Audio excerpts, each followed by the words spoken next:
তাহলে বেশি বেশি দূর পড়তে হবে। কিন্তু এখন তো আমরা মৃত্যুকে ভয় করি না। আজরাইল আলাইহিস সালাম যখন সামনে চলে আসবে তখন আমরা বুঝবো যে মৃত্যু কত ভয়ানক। আমার ভাইয়েরা অল্প সময়ের মধ্যে শেষ করে দিব। বিশ্বনবী মুহাম্মদুর রাসূলুল্লাহ সাল্লাল্লাহু আলাইহি ওয়াসাল্লাম যখন ইন্তেকাল করবেন এমন সময় আজরাইল আলাইহিস সালামকে আল্লাহ তাআলা পাঠিয়ে দিলেন, ও আজরাইল যাও আমার বন্ধুর জানটা তুমি কবজ করে নিয়ে এসো। তবে খবরদার আমার বন্ধুর কাছে অনুমতি চাইবা, যদি আমার বন্ধু অনুমতি দেয় তবে জান কবজ করবা, আর যদি অনুমতি না দেয় তবে জান কবজ করবা না।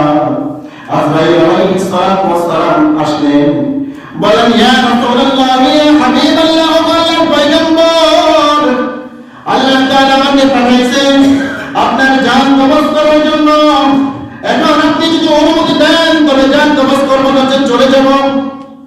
আল্লাহ রাসূল সাল্লাল্লাহু আলাইহি ওয়াসাল্লাম বললেন, ও আজরাইল আমার জান কবজ করতে দেব, তবে একটি শর্ত আছে। বলে আমার এখন পর্যন্ত একটা কথা আল্লাহ তাআলার কাছে বলা হয় নাই, ওই কথাটা যতক্ষণ পর্যন্ত আমি বলতে না পারবো ততক্ষণ পর্যন্ত আমি আমার জান কবজ করতে দেব না। আজরাইল আলাইহিস সালামকে বললেন, ও আজরাইল আমার ভাই জিবরাইল কোথায়? আজরাইল আলাইহিস সালাম বললেন, জিবরাইল প্রথম আসমানে আছে। আজরাইল আলাইহিস সালাম যখন জিবরাইল আলাইহিস সালামকে ডাকলেন, বিশ্বনবী মুহাম্মদুর রাসূলুল্লাহ সাল্লাল্লাহু আলাইহি ওয়াসাল্লামের সামনে যখন জিবরাইল চলে আসলেন, জিবরাইল বিশ্বনবীকে দেখে কান্না শুরু করে দিলেন। ফুফিয়ে ফুফিয়ে কান্না করতেছে, এমন ভাবে কান্না করতেছে জিবরাইলের পুরো চেহারা তার চোখের পানিতে ভিজে গিয়েছে।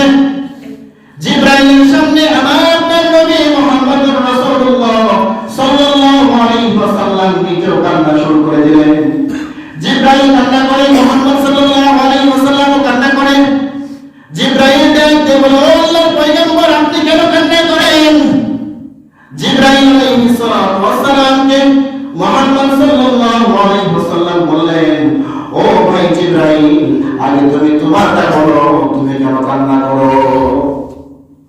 জিবরাইল কাঁদতে বলে, ও আল্লাহর পয়গম্বর আমি কান্না করি এই কারণে, আমি তো দেখতে পাচ্ছি আপনার মাথার পাশে আজরাইল বসা।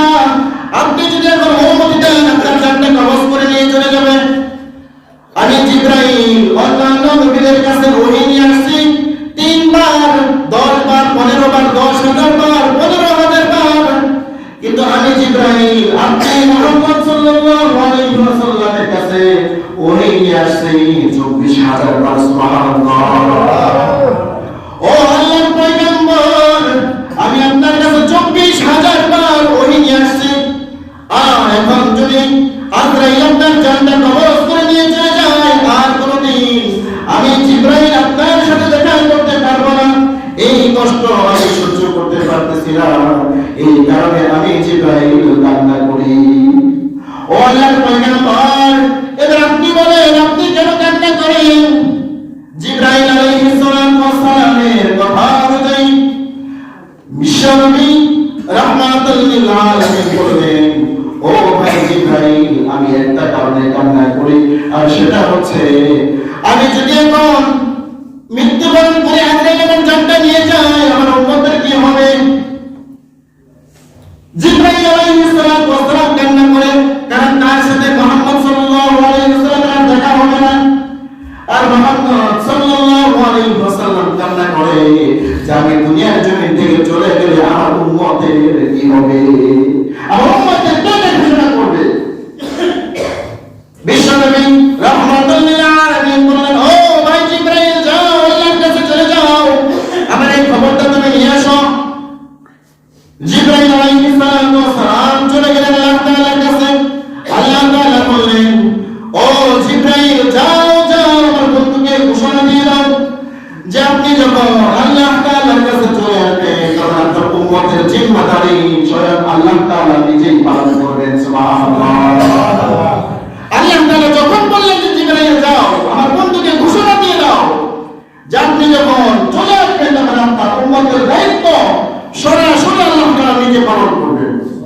এটা যখন আল্লাহ তাআলা ঘোষণা দিয়ে দিলেন, তখন মুহাম্মদ সাল্লাল্লাহু আলাইহি ওয়াসাল্লামের মুখে হাসি ফুটলেন। তিনি হাসি দিলেন আর জিবরাইলকে বললেন, জিবরাইল আমার কোনো টেনশন নাই, দুঃখ নাই। আজরাইলকে বললেন, ও ভাই আজরাইল, আমার জানটা তুমি এখন কবজ করতে পারো।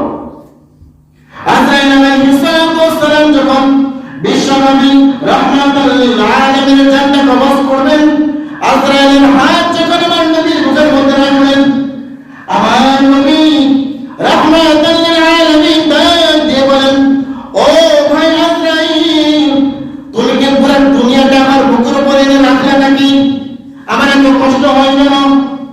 আজরাইল আলাইহিস সালামকে ডাক দিয়ে বলেন, ও ভাই আজরাইল, আমার যতই কষ্ট হোক না কেন আমার কোনো আফসোস নাই, দুঃখ নাই। তবে তোমার কাছে আমি একটা কথা বলে দেই, আমার উম্মতদের যখন জান কবজ করবা, তখন আমার উম্মতদেরকেও কি তুমি এত কষ্ট দিবা? আজরাইল আলাইহিস সালাম ডাকতে বলেন, ও আল্লাহর পয়গম্বর, যারা যারা দুনিয়ার জমিনে আপনার সুন্নাহর উপরে চলবে, আল্লাহ তাআলার হুকুম পালন করবে, পাঁচ ওয়াক্ত নামাজ পড়বে, জবানকে হেফাজত করবে, আপনার উপর দরুদ পড়বে, তাদেরকে আমি এমন ভাবে জান কবজ করব, মনে হচ্ছে ঘুমন্ত শিশুরা যেভাবে ঘুমিয়ে থাকে ওইভাবে তারা ঘুমিয়ে থাকবে, আমি জানটা কবজ করব, তারা বুঝতে পারবেন না। সুবহানাল্লাহ। এই জন্য যদি এরকম ভালো মৃত্যুর কামনা করি, এই ভালো মৃত্যু চাই, তবে রাসূল সাল্লাল্লাহু আলাইহি ওয়াসাল্লামের উপর বেশি বেশি দরুদ পড়তে হবে। আমরা বেশি বেশি দরুদ পড়ব তো ইনশাআল্লাহ। এই জন্য বলছিলাম পাঁচটা বিষয়, পাঁচটা জিনিস আল্লাহ রাসূল বলেন যে পাঁচটা জিনিস যাদের মধ্যে আছে তাদের জন্য আল্লাহ অপেক্ষা করে। মনে রাখবেন, এক নম্বর হচ্ছে যারা কোরআন তেলাওয়াত করে, এই জন্য প্রতিদিন কমপক্ষে 1 পৃষ্ঠা করে হলে কোরআন তেলাওয়াত করার চেষ্টা করব ইনশাআল্লাহ। দুই নম্বর হচ্ছে যারা যারা কি করেন, যে গরিব যারা, যাদের কোনো খাবারের ব্যবস্থা নেই তাদের খাবারের ব্যবস্থা করে। তিন নম্বর হচ্ছে যাদের বস্ত্র নাই তাদের বস্ত্রের ব্যবস্থা করে দেওয়া। আর চার নম্বর হচ্ছে রাসূল সাল্লাল্লাহু আলাইহি ওয়াসাল্লামের উপরে দরুদ পড়া।